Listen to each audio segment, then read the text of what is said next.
We have a very strange, very bizarre story to tell you, but at least it ends well because it ends with the Villa Vie Odyssey residential cruise ship bringing us to Paris. Well, sort of, right? Yeah, Buenos Aires Argentina is called the Paris of South America. So that's where we're going this time. And by the time we end this video, you'll understand exactly why Buenos Aires is called the Paris of South America.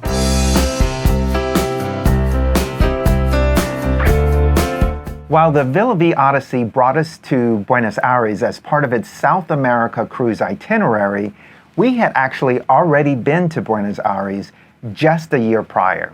We had planned to visit for well over a month, but we ended up only staying for a week because we had been driven out of the city. And we were driven out of the city for the most unexpected reason that you won't believe until you see it for yourself. So stick around. At least the week that we spent there was great. We really enjoyed it. Buenos Aires is one of the most livable and beautiful cities that we've seen. We really think it doesn't get all the credit it deserves. So today we want to take you on the tour that we took for that week, and we want to start by sharing the things you must see when you're in Buenos Aires.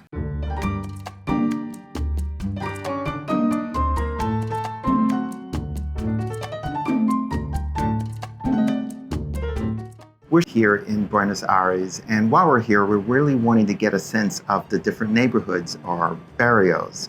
We're starting in the neighborhood of Recoleta and on the street called Alvear Avenue. It's a really beautiful, elegant street here in Recoleta. It really is. This is part of why they call Buenos Aires the Paris of South America. There's beautiful shopping here. So if you want fancy shopping, really sophisticated stuff, you come to this street. It's got gorgeous architecture. It very much reminds you of Europe. A lot of trees so you can get into the shade when you want to, coffee shops, and really neat place to explore. So we're having a great time here today, and it definitely gives us the impression of the Paris of South America.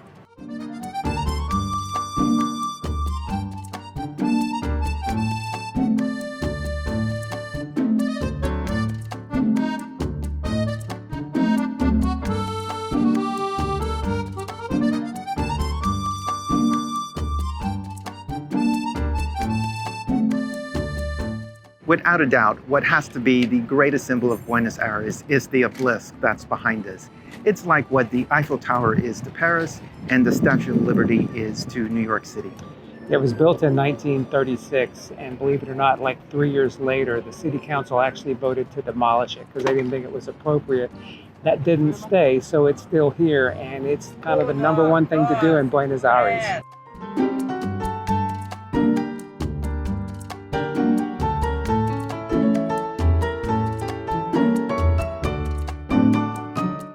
Of course, when you come to Buenos Aires, you know about the famous monument, the obelisk. But behind me is one that's by Catalano. It was dedicated in 2002, and it's called Floralis Generica. It represents all flowers everywhere, and it's supposed to be a softer version that represents the city as opposed to all the harshness of the obelisk. It actually opens and closes. It was one of the first to ever do that. It's often broken, as it is now, but it's a beautiful thing to see when you come to explore Buenos Aires.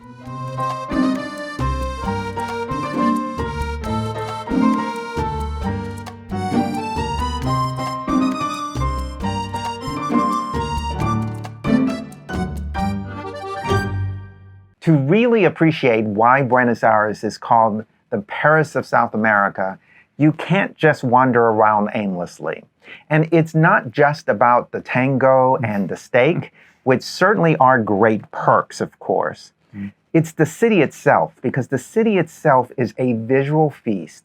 It's a collection, a living museum of architectural styles. But with so much to see, it really can be overwhelming. So where do you even start? So we put together a little architectural tour for you today. And don't worry, it's not a dry history lesson. Think of it more as a little stroll through Buenos Aires. We want to show you the palaces, the museums, the quirky little side streets, and all the hidden gems that we came up with. So by the time we're finished talking to you today, you'll understand not only why Buenos Aires is the Paris of South America, but you'll have a list of things that we recommend you see when you go.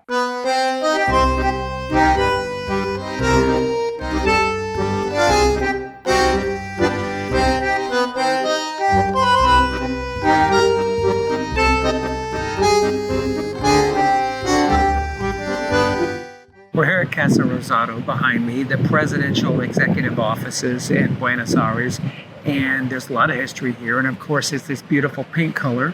There are a couple of theories about why it's pink. The prevailing one was that there were two political parties. One chose red as their color, the other chose white, and they blended them together to show unity and make it pink. The other was that way back then that a way to get this color and to make paint more durable was to put cow's blood in it. And of course that would have tainted the paint this color. We're not sure about that one either, but it's a really nice place to come. There's a beautiful park here. It's right here in the middle of the plaza and a must-see when you come to Buenos Aires. What you see behind me is a former theater that is now a bookstore, the El Ateneo Grand Splendid Bookstore. It was opened in 1919 as a theater for opera and ballet, but in the year 2000, it was transformed into something different, a bookstore. But not just any bookstore, a bookstore that's been called the most beautiful bookstore in the entire world.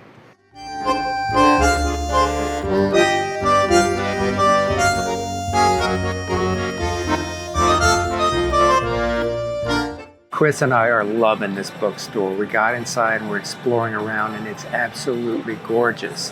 As you can see, we're having fun kind of also practicing our Spanish because we're going around and trying to read all the books and we're about 50-50, but it's a really great way to practice our Spanish.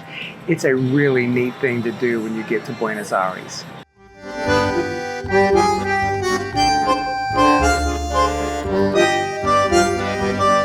So this is a hidden gem if I've ever seen one. It is the Water Museum. So why is the Water Museum interesting? Well, it is a gorgeous piece of architecture that was built in 1887 and is covered in something like 300,000 tiles. It's located just beyond the boundary of the Recoleta neighborhood, and on the first floor is a museum to the history of water in Buenos Aires. And this building still provides water to the city of Buenos Aires today.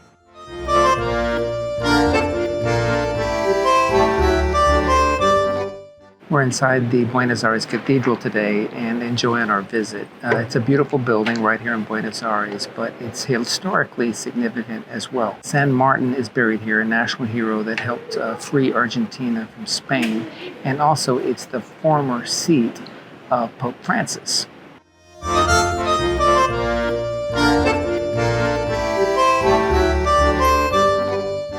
A really popular thing to do when you're in Buenos Aires is to go to Theater Colón behind me, and that's what we're about to do. We're heading in.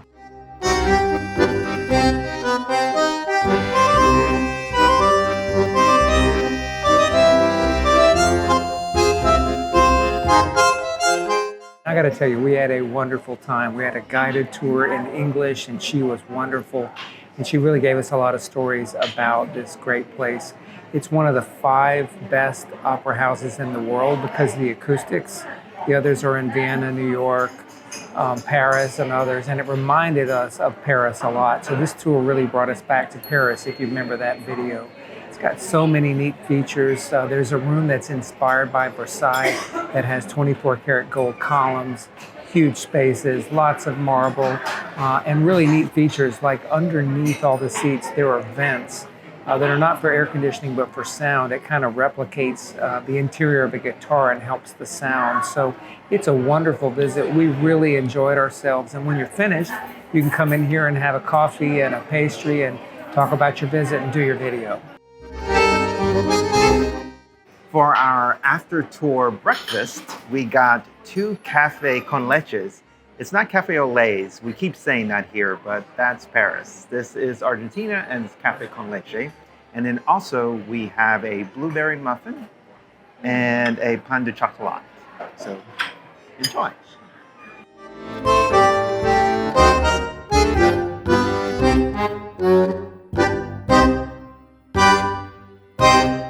We had been in Buenos Aires for over a week, and we had planned on being there for well over a month, plus an additional 2 weeks in Patagonia in the Bariloche area.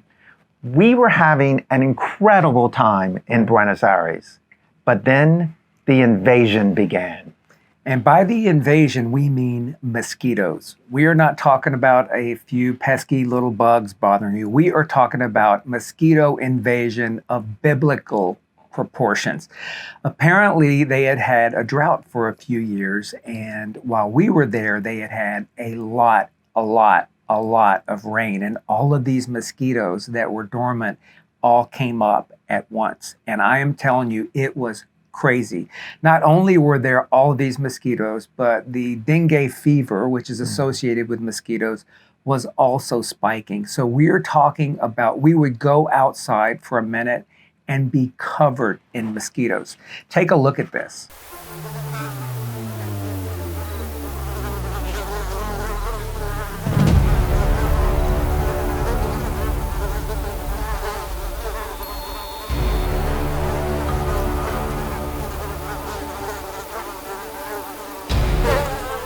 We tried to tough it out. We really did. We loaded up on repellent. We wore long sleeve shirts in the heat of the day. We tried everything, but it was a losing battle.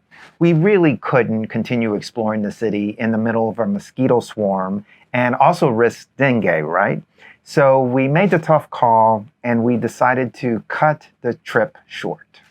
Of course, we were disappointed. You know, who wouldn't be? We were in Buenos Aires and we were really happy to be there. But our health and our well-being had to take priority. We couldn't explore the city under those circumstances and really enjoy it, even if we endured it. So we booked the first flight out to Mexico City. And let me tell you, we had always wanted to go to Mexico City. It was a time of year where it was really good to go there. So we turned a negative into a positive. If you are interested in Mexico City, you can check out our video about it here.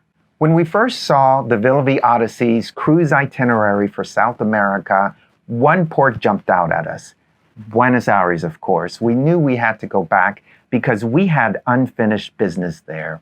We had such a connection to that city. But it did raise an important question for us. Could we really rediscover that feeling we had when we first visited? Could we find that magic again that we had during our first trip there? But that's the cool thing about the Villa Vie Odyssey. It gave us an opportunity to do just that. We were there for a full 3 days, which is something most cruise passengers don't get to do, stay that long. So it allowed us to go into the city day and night without any concerns about when to be back or that kind of thing. We could go out and do whatever we wanted. And then every night we came back home to our familiar home away from home, our ship cabin here that really lets us feel like we are traveling from home. Okay, so we're back in Buenos Aires. So what's the first thing on our list? Food, of course, and lots of it. So we had started our food tour during our first day in Buenos Aires, but let's be honest, we had barely scratched the surface. So with so many amazing restaurants in the city, how do you find the very best one? So we started small to begin with. We went to some local Argentinian grills around, and we really enjoyed them, sampling the food. But we wanted something special. So we actually booked the chef's table at Fogon. It's a Michelin-starred restaurant in Buenos Aires, and it was such a treat, an absolute experience. Not only the food, but the experience itself and the service was great. 9 courses, beautiful wines, beautiful experience, great service, and we thoroughly enjoyed it. Probably one of, if not the best meals we've ever had in our lives, and a real testament to Argentinian fine dining.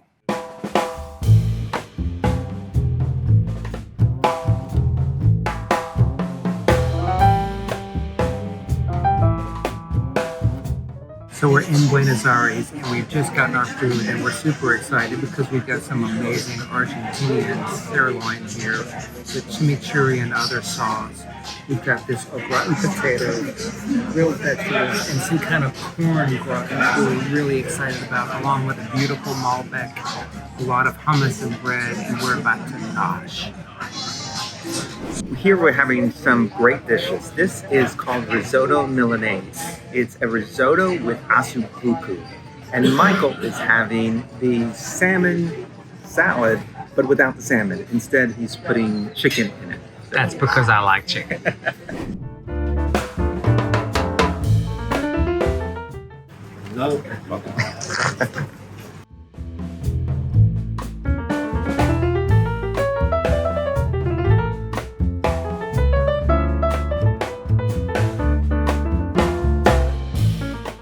So we have begun our dinner at Fogon. It's really interesting because there is a central fire that basically creates coals that they move to all these separate grills, and they move the coals, and then they lower the grill on it.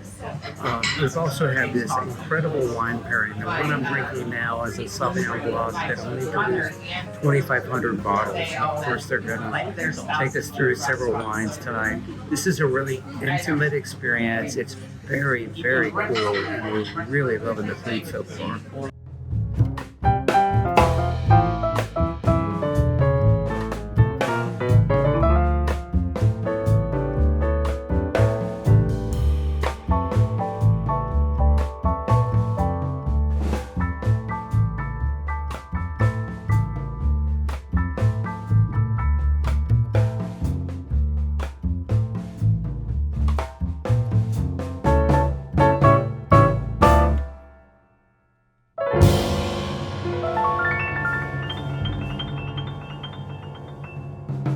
So we had eaten our way through Buenos Aires. We had explored its architectural wonders. We had really soaked up the atmosphere of the city. But how do you wrap up your time in such an amazing place? We had already seen so much, so we needed to do something that would truly capture the essence of Buenos Aires, the Paris of South America. Yeah, we really wanted something that was all in on Buenos Aires. We had seen some beautiful art and culture and just loved our experience, but we wanted something more to really top it off. So we booked our first Tango show. And let me tell you, it did not disappoint. It was sultry, it was sexy, it was all those things that you would want, really interesting, and there was a lot of skill involved. And it went on a good long time. We absolutely loved it. And it was the perfect way to conclude our Buenos Aires adventure, and absolutely something we recommend to you as well.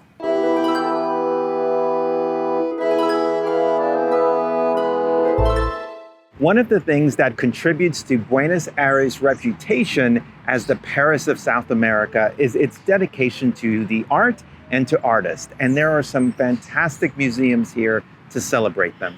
We just spent a lot of the day here at the Museum of Fine Arts in Buenos Aires, and it is the first place you should come if you're interested in art. They've got a great collection from Rodin to Casa to Picasso to everything in there, and it's just there. You can really see it up close, and the best thing is it's all free.